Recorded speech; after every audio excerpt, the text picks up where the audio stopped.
Bonjour, celle-ci c'est une vidéo tutoriel de comment faire la posture Sastanga Namaskara dans la salutation au soleil Hatha Yoga. Pour celle-ci, on va avoir besoin d'une sangle avec une boucle que vous allez ajuster à la mesure de vos épaules.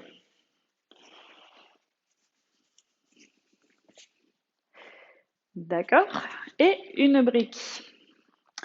Si vous n'avez pas ces éléments-là, vous pouvez utiliser une ceinture normale que vous essayez de caler à la taille de vos épaules et un gros livre par exemple. Donc, nous allons commencer debout sur les deux genoux. La première chose à comprendre, c'est comment les coudes vont bouger dans cette posture. Je dis souvent, les coudes ne s'écartent pas, ils restent près du corps. En effet, on est un petit peu comme ça, puisque on est dans une posture de départ qui est la planche. Ensuite, on pose les genoux. Et donc, on est un petit peu comme ça.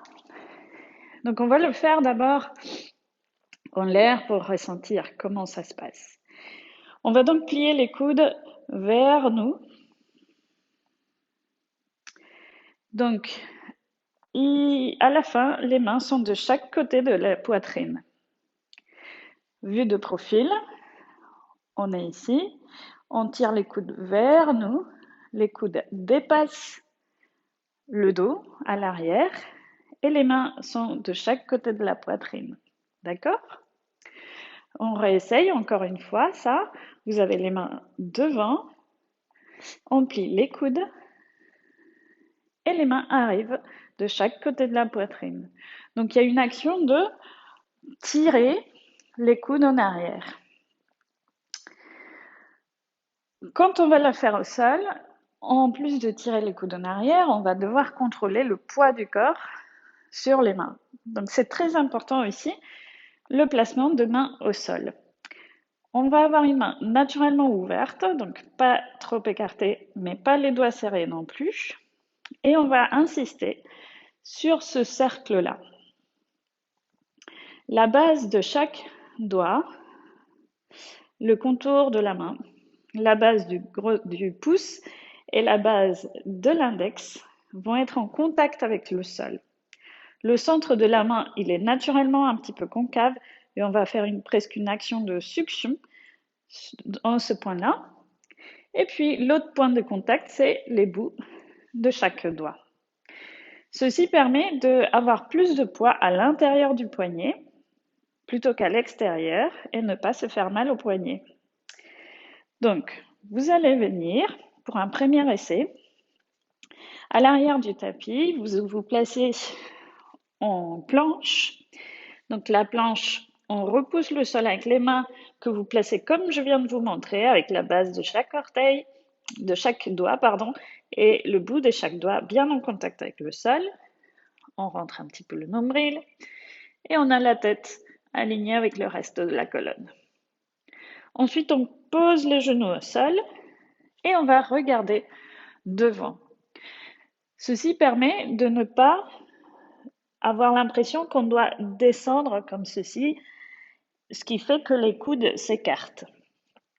On regarde devant. Et qu'est-ce qu'on a vu tout à l'heure? Qu'on allait plier les coudes près du corps. Et si vous voyez le mouvement, j'avance, ma tête avance, elle ne reste pas au même niveau par rapport au tapis, elle va aller se poser plus loin. Donc on serre un petit peu le ventre, on garde les fesses en l'air, on plie les coudes et on vient poser le menton et la poitrine seulement. Repoussez-vous en arrière. Pour certaines personnes, ceci est vraiment dur par rapport aux bras, quand les bras ne sont pas assez musclés. Mais dans ce cas-là, ce qu'on peut faire, c'est commencer par ne pas aller jusqu'au bout. Donc de faire planche, plier les genoux, pliez juste un peu les coudes vers nous et repoussez. Pour ça, on va s'aider donc des accessoires. Vous allez placer la sangle sur le haut des bras en vérifiant que la boucle ne vous gêne pas. Donc laissez la boucle plutôt au milieu. Vous allez placer la brique devant vous. On se place en planche. Et puis vous posez les genoux. Pliez les coudes et descendez jusqu'à la brique et remontez. Donc, pliez les coudes. Ici, avec la sangle, on ne peut pas bien sûr descendre plus bas de toute façon, puisqu'elle nous empêche. Mais l'idée, c'est de sentir vraiment que les coudes ne peuvent pas s'écarter. Une fois que vous arrivez à faire ça, en sentant que vos bras résistent et repoussent naturellement, alors on peut enlever la sangle et essayer sans la sangle. En faisant cette même action dans les épaules, vous avancez et vous repoussez. C'est d'ailleurs aussi une très bonne préparation pour la posture qui s'appelle Chaturanga Dandasana, qu'on retrouve dans des cours de Vinyasa ou de Flow ou d'Ashtanga. Donc, on va plier encore une fois les coudes jusqu'à la brique et on remonte. C'est un peu comme une petite pompe. Vous faites un petit peu chaque jour et puis, quand vous vous sentez prête, vous enlevez la brique, vous allongez les deux jambes, vous posez les genoux, vous pliez les coudes pour aller jusqu'au bout. Et là, vous enchaînez avec votre salutation au soleil, le cobra et le chien tête en bas ou Parvatasana, la montagne.